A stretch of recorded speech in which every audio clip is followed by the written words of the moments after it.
Have the assurance of the complete gospel.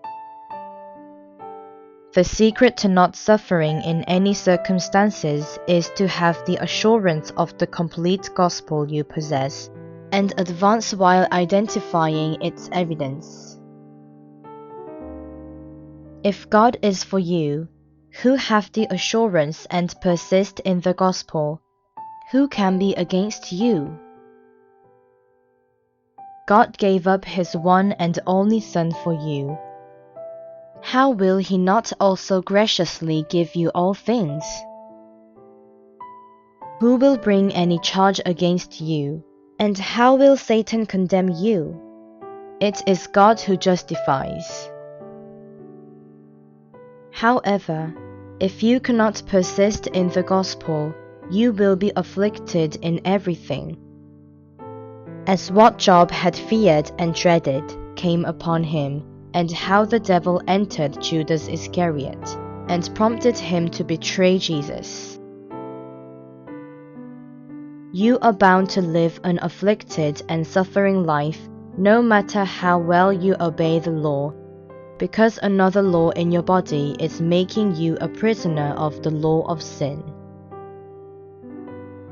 When an angel sees the being who deceives the nations with worldly philosophies and ideologies, it was the great dragon, that ancient serpent, who is the devil or Satan.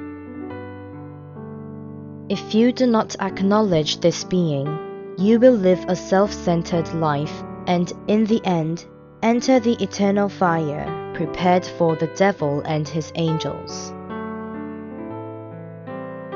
When God's one and only Son Jesus Christ becomes your Lord, you will be liberated from the law of sin and death. This is the gospel.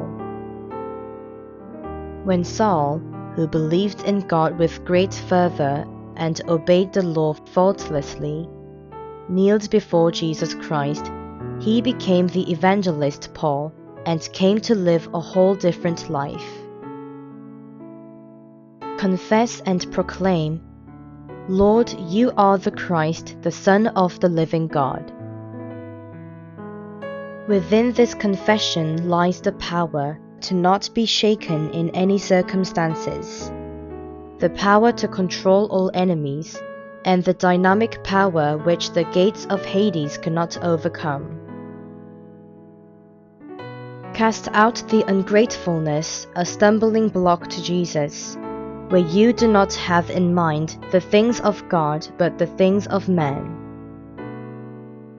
If you persist in the gospel, you will become a beautiful Christian who enjoys the humility and rest of Jesus Christ.